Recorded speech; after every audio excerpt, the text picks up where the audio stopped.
Hello everyone and welcome to the Planning Game Podcast, your weekly podcast for real-world planning solutions to real-world planning problems. My name's John McDermott from Town Planning Expert. Let's get right into it.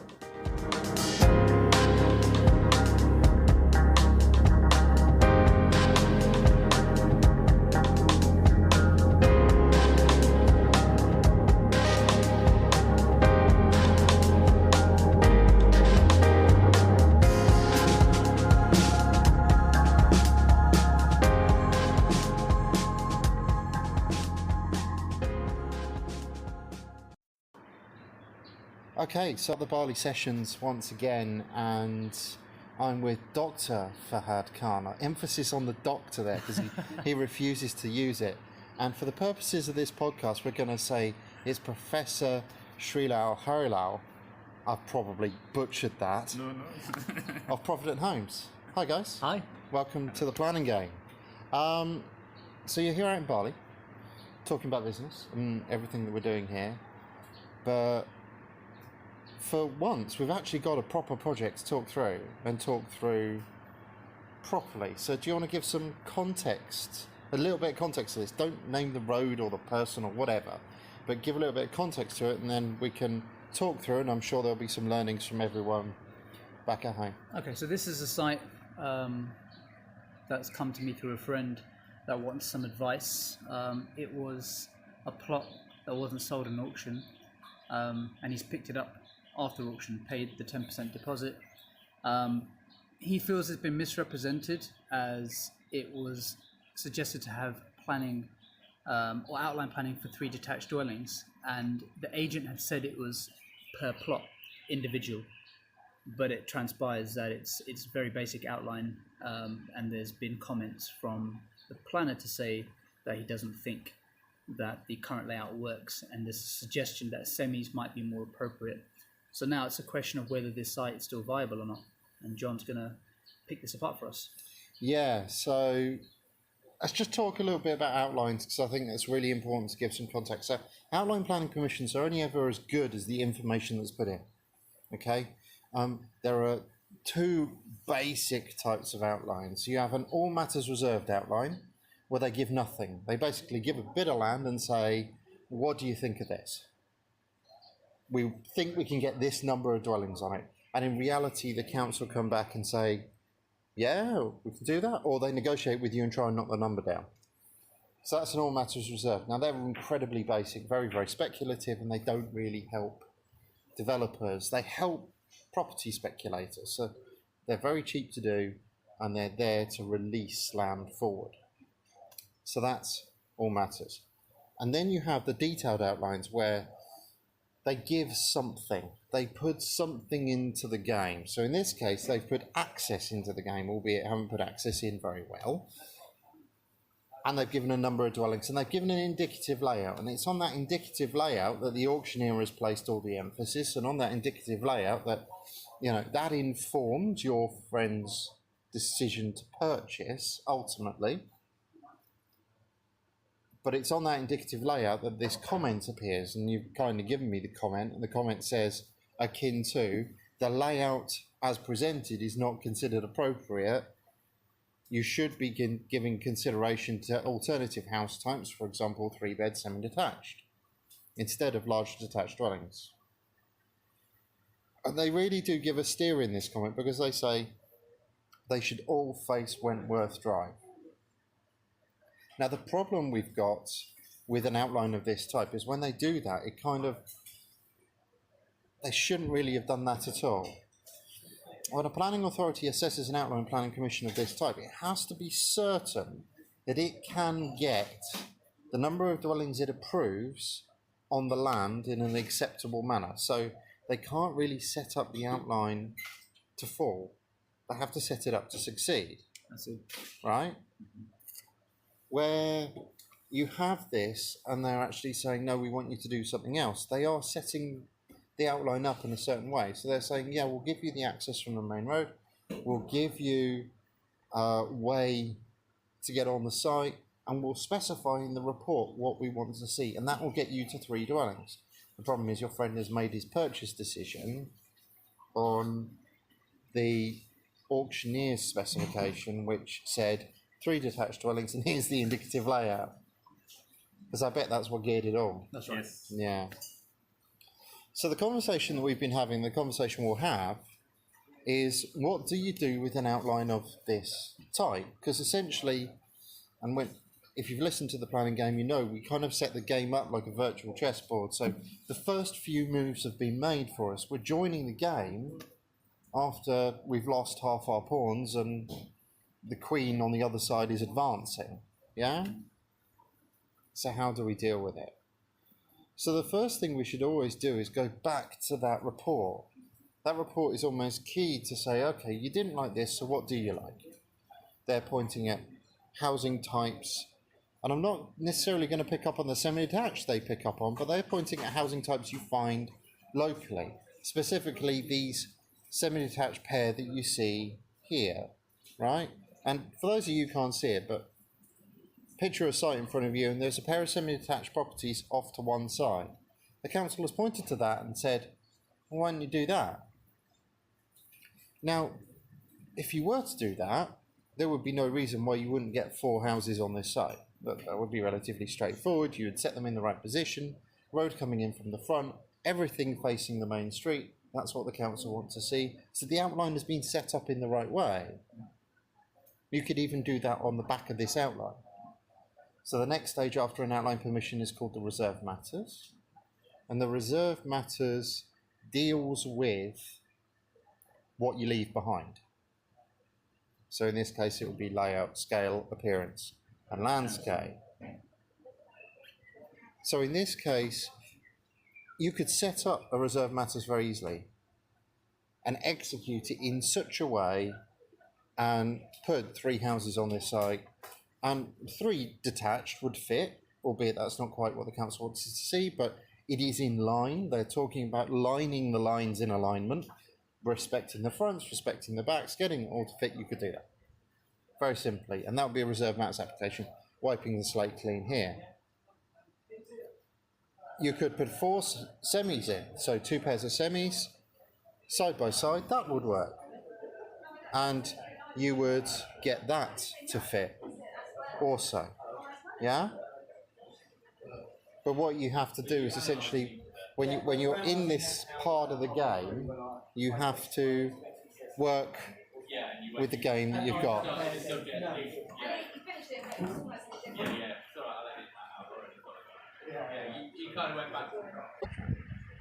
So what you have to do with outlines is use the information that you've got, use the report that you've got, and then try and make it fit to the circumstances if you're picking up someone else's chessboard. If your friend wants to do this a different way, then actually the alternative solution would be to do a full application, not a reserve matters, right? Mm-hmm. Now there are benefits to doing that. On a reserve matters, he's going to be paying the full application cost, and his nearest makes nor is going to be providing all of the information associated with that reserve matters application, which in this case is bloody everything. Mm-hmm. Yeah. Whereas if he does a full application, he's still going to be engaging in all that effort, but what he's done is reset the chessboard.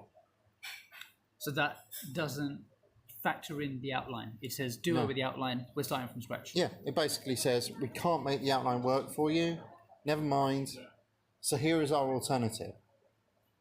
So we're ignoring the outline for the purposes of this. You can still go back to it should you need to. It still lives, it still exists, and will exist for the period of time it needs to exist for. But you're wiping that slate clean and saying, okay, here is our full application. Now we've done that before where we want to create breaks in the history. So where we want to say, okay, we've got to this point in our planning history, and thank you very much for principle and means of access. That was all agreed. Yeah. Lovely. So now we want to create a break in the history, wipe the board clean, reset it, and do something subtly different. Does that make sense? Makes perfect sense. It also gives you a sort of fallback strategy, whether there's 3 units already approved on it as an outline. Yeah, that's exactly it, Sreelal. It's you're utilising the benefit, the permission that you have without having to pay for any of its penalties. Now, I think from my point of view, your friend does have a reasonable argument to say, well, hang on, what he was presented with in the auction pack wasn't exactly, well, wasn't true. Yeah? But then the auctioneer's fallback will always be, it's subject to your own due diligence. We always put that. There's always a clause in there that's subject to your own investigations. And people in an auction room tend to get auction-induced Tourette's. Yeah? As we all know. Andy Anoyd's first shopping spree was Andy getting an unfortunate twitch in one arm, you know? But that's how he can make this work. But the trick is going to be going back to that report. That report's going to be quite key. And saying, okay, where's this going to take me? How far is this scheme going to take me? Or do I need to reset the board? But it's, in terms of timelines, it might take a bit more than is expected. From outline, if it's actually the form what is actually wanted, then it's more of having a reserve matter application and get it through. In this case, it's a full application. Which they're exactly the same time periods, to be absolutely fair. For this type of outline, yeah, where they've given absolutely nothing. I mean, all they've done is shown where the vehicle crossover is, and that is it. The time period for determination is going to be exactly the same, outline and full, full or reserve matters. Exactly the same. You're just going to be dealing with one more issue between the two. The cost is exactly the same. The architectural fees are going to be exactly the same because there's no way you can submit that as a planning application. So you're going to building out that information is going to be identical. What he has to do is essentially make a judgment call as for him what is the safer option. Is the safer option saying, okay, we'll squeeze everything up, we'll look at the car park and we'll sort that out, we'll try and get these orientated in the right way, and maybe we get them closer so they feel that less massive and they feel like the smaller houses that you have in there. Yeah. Or he might turn around and say, well, actually, I quite like the bite of 4 of them. So if I can go and get 4 on that site, which it should fit, I mean, there's no reason why it wouldn't. If I quite like the bite of 4 of them, then I have to go the full route. The fee will be slightly more because you're going for an additional house, but I have to go that full route because my fallback is still there. I've still got the outline. It lives. But the full is an option. He might take the third way, which is to hybrid. When you use a hybrid planning strategy, you're running multiple applications at the same time. The case law is South Gloucestershire versus Secretary of State, which deals with multiple competing planning applications. In that case, it was multiple applications submitted by different people, all competing for the same site. Wow. Oh, wow. And they were all approved. And the winner was permitted to decide which application he could use. Yeah? The reason for the court case was that one of the losers was unhappy and said, well, hang on, this is unfair. And the court ruled that actually, no, it's completely fair. You can put planning application in on any property in the UK, and it's not just you that can exercise that right, it's anyone. If you don't have a lockout agreement, which is always the importance of a lockout agreement, if you don't have a lockout agreement, anyone can invest that time, money, effort and energy on a planning application. So what would your advice be to this friend in terms of the first step that's needed? Okay, so if he's going to use the outline planning permission, there's no point in changing architect. Yeah? He may as well go back to the architect in question who drew up this sketch layout because they've already surveyed the site, and get them to start drawing up to his specifications and in the light of the previous decision, which includes the report. That might be a bitter pill to swallow for the architect, but it's an important pill that they need to take. Yeah? If he's not going to do that, if he's going to go one stage further, what he doesn't want is the architect going back to their previous client and saying, he's gone for another one. So what he needs to do, what he should really be doing is getting his own architect involved to come up with a different idea. The problem we find is that when architects have drawn something up, they become very wedded to that idea. Glued to it's their baby. Yeah, exactly.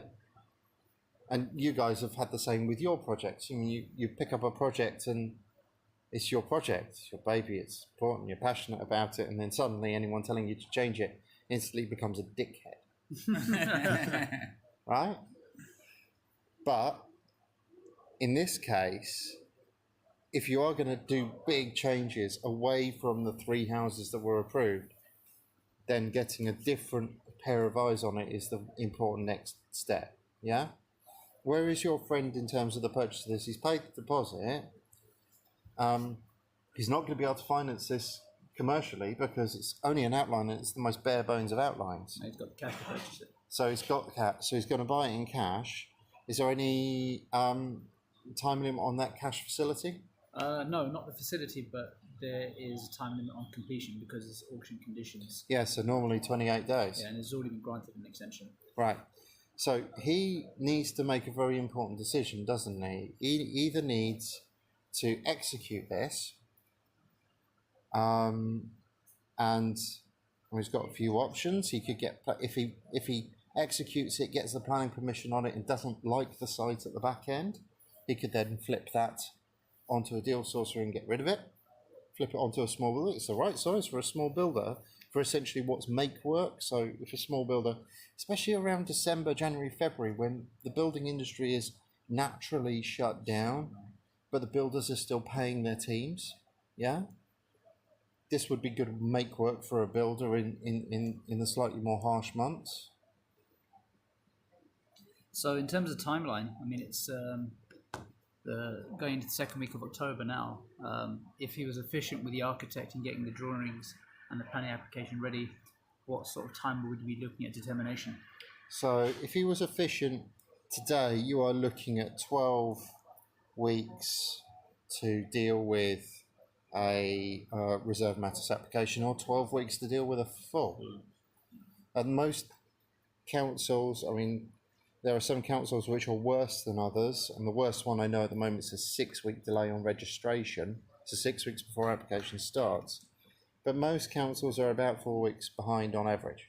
So you're looking 12-week turnarounds. If he's efficient, a good architect should be able to turn around his full set of plans in a month. So that puts us 12 weeks, 16 weeks. And then there will be conditions if he's not careful on the back end. So that will turn into an additional 8 weeks. So we're up to 24 weeks. So best part of 6 months? Best part of 6 months. Planning takes longer than people ever anticipate because they don't build in delay times that naturally occur in the system. There'll be a delay time between the architect getting an instruction to them being able to draw up, and between that drawing hitting his desk to hitting the planning officer's desk, and between the planning officer going out on site to determining the application, and then at the back end between the determination and the full discharge of planning conditions. At least in that final 8-week stage, he might be able to go for development finance and try and draw down on that, because he would want at that point at very least to release his money, or send it out to the market and see if a builder at that point wants to take the work. All right. Let's say he gets planning permission. How complicated would it be to title split and sell each plot as a self-build project? Very, very easy, because it has planning permission, yeah? And if you gear it, if that's the intent, you would want to do a full planning permission over a reserve matters, and you would want to make clear that the application was specifically for a self-builder, so a self-build development. Now that's a very interesting idea, because in the new MPPF, all councils have to allocate 3% of their housing land to self-builder projects, right? So in actual fact, we've got a thing now in statute, some words in statute that turn around and say, well, we want self-builders to be able to build and we need to give them the space in order to do that. Yeah? And in terms of his risk for this, is it 3 units is for sure, but we can't guarantee at this point it's going to be terrace or it's going to be detached or semi. Well, the one thing we know Yeah. is the council have told him semi-detached. Yeah? Right, cool. And the other thing we know is semi-detached units work in pairs. Yeah? Yeah. They didn't like the larger detached villas. Yeah. They wanted smaller units, and their preference in that report says semi-detached. So in actual fact, they're leading him down a path of 3 doesn't work for us, but how about 4? Because 2 pairs of semis fits on this site every single day of the week. Yeah? You'd be able to get the gardens to work, you'd be able to set the back in the right way, parking in front in exactly the right way. So 4, I think, is being led by the planning authority. 3 is a certainty because they have given the principle of 3 houses on this site. They've just turned around and said, we don't like the layout. And they've pointed to where that layout can be changed in order to get 3 to work. That comes back to that first principle of only grant an outline planning permission if you are certain the builder at the back end can actually build the thing. Okay.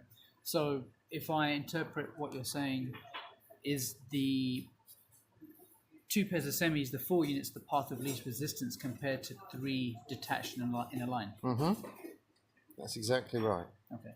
And what would be their reasons for refusal for 3 detached in a line? It would simply come down to design and character. So if the they've pointed to not larger units. Detached houses tend to be more grandiose.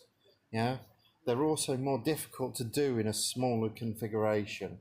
A detached house, by definition, needs to be slightly bigger. It needs to have more presence. So they would come down to a character and appearance argument, in my view. I don't think you could reasonably ruin the arrangement per se. They've told through the report exactly how they want this arranged. You know, they want the fronts and backs to line in, they want it facing the street. Very simple, very straightforward. So with that all in play, yeah, I don't think that would be an issue. I don't think access would be an issue. I don't think car parking would be an issue because it's very logical where you would put it all. Yeah, fronts, backs, that all works. However, I think what would kill it would be a more grandiose scheme that they have specifically said we don't want. Okay? Perfect, thank you. No problem. Very much. Tell the guys at home a little bit about Provident Homes whilst we've got the opportunity to do so, and then we'll get back to sessions as Mr. Lloyd Girardi, the genius behind this, has just arrived and is looking at me demanding his seat back. You're recording a podcast. I am recording a podcast. I didn't realise I was doing some music. That's the beauty about the Planning Game podcast. Everything happens. Tell the guys at home about Provident. Tell them why you're so special. So Provident Homes was set up back end of last year. We're Midlands based, Milton Keynes, Northamptonshire. We focus on developments within an hour's radius. Our USP is green, eco, sustainable, using air source, etc. So this is the way the government wants us to build to meet directives, etc. So yeah, we focus on developments. We have a new build site in Northamptonshire, which is 18 units, 12 houses and 6 apartments. We've just taken on our flagship project, which is an old Victorian shoe factory, which we're going to be converting to 24 apartments, which we're very excited about. And there's more in the pipeline. But aside from that, we've also set up a sourcing arm. So we find sites off market, which will be helping other developers in our community who struggle with site finding. And we also will be looking to move into planning uplifts, working alongside planning consultants such as John, in order to get planning on larger sites, things that we're not looking to build. This helps us to mitigate our risks through 2020 and make sure we have enough development, enough planning and enough sourcing to be a sustainable, balanced business. Perfect. Thank you very much, guys. Thank you, John. We'll see you again very soon. There we go. Awesome. Bang on time as well. No worries.